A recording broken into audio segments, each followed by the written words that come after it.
ఏం జరిగిందండి? ఏ టైంలో అయింది అసలు? ఏం జరిగింది చెప్పండి? మీదేనా ఇల్లు? మాదే మేడం. మా మదర్ పేరు సత్యమ్మ. హ్మ్. కల్లకుంట్ల సత్తమ్మ. ఓకే. అయితే 7-8 గంటల మధ్యలో నేను వర్షం పడినప్పుడు నేను కూడా వీఆర్ఏగా వర్క్ చేస్తా. ఓకే. నేను కూడా అక్కడక్కడ రోడ్ నెంబర్ 30 మణికొండ అక్కడక్కడ పంచవతిలో ప్రాబ్లమ్స్ వాటర్ వస్తున్నాయంటే నేను అక్కడ వెళ్ళడం జరిగింది. ఓహ్! అప్పుడే మా ఇంట్లో నేను ఫోన్ చేసి అప్పుడప్పుడు అప్రమత్తంగా మీరు ఎవరిల్లో కాపాడడానికి వెళ్లారు? మీ ఇల్లు కూలిపోయింది. అట్లా నా జాబ్ పరంగా పోతే ఏమైందంటే ఇక్కడ ఇప్పుడు మినిమం వైఎస్ఆర్ సీఎం ఉన్నప్పుడు ఈ టెంపుల్ ఓపెన్ అయింది మేడం. అప్పుడు ఓపెన్ అయినప్పుడు అప్పుడు వాల్ కట్టడం జరిగింది. అప్పుడు మామూలుగా కట్టిన తర్వాత మళ్ళీ ఈ మధ్యలోనే మళ్ళీ వర్క్ చేయడం జరిగింది. ఆ వాటర్ అది మొత్తం మట్టి పోయడం జరిగింది. ఇంకోటి ఏంటంటే అప్పటికి ఇప్పటికి ఏంటంటే కొంచెం సపోర్టింగ్గా హోల్స్ అన్ని మూసిపోతే ఈ కొత్తవి అన్ని పోలైపోయి మొత్తం అది వాటర్ ఇంకా కూడా ఓలేని పరిస్థితిలో ఉండి అయి పడిపోయిందనమాట. అప్పుడు మా ఇంట్లో మాత్రం ఓలేరు 8 మంది ఉండేవాళ్ళము.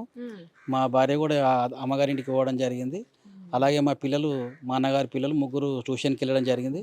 అప్పుడే మా చిన్నపిల్లడు 8, 5, 10 ఏళ్ళు ఉంటాడు. మా వదిన అప్పుడు వంటలు చేయడం జరుగుతుంది. మా అమ్మ మదర్ మాత్రం ఒక ఆమె ఈ రూమ్లో ఉంటే ఆ 2 రూమ్లు కూలిపోయిన తర్వాత వీళ్ళందరూ వచ్చి మా అమ్మ నడచడం వల్ల అక్కడ చుట్టుపక్కల ఉన్న వాళ్ళు వచ్చి ఆమెను తీసుకొని పోవడం ఆమె కూడా హ్యాండిక్యాప్. ఆమె పోయిన తర్వాత ఏంటంటే ఇక అందరూ మన మున్సిపల్ కమిషనర్ గారు వచ్చారు. ఇక మన మొన్నటి వరకు చైర్మన్గా చేసిన నరేందర్ గారు వచ్చారు. ఈ ఆలయ ట్రస్ట్ చైర్మన్ కూడా ఆయన్నే. ఓకే. దానికి ఏమైనా ఉంటే నేను ప్రభుత్వం పరంగా వచ్చే పథకాలు కానీ నాతో అయినంత సాయం చేస్తా అని చెప్పడం జరిగింది. అలాగే మా ఎంఆర్ఓ గారు కూడా ఆర్డీఓ గారితో మాట్లాడి మీకు ఇప్పుడు ఉండడానికి లేదు కాబట్టి మీకు రీసెంట్గా నేను నర్సింగ్లో అక్కడ డబుల్ బెడ్రూమ్ అక్కడ ఏర్పాటు చేయడం జరుగుతుంది. మీరు ఒకటే 10 మంది ఉన్నారు కాబట్టి మీకు చాలకపోతే మళ్ళీ ప్రాబ్లం అయితే కొంతమంది అక్కడ ఉండండి.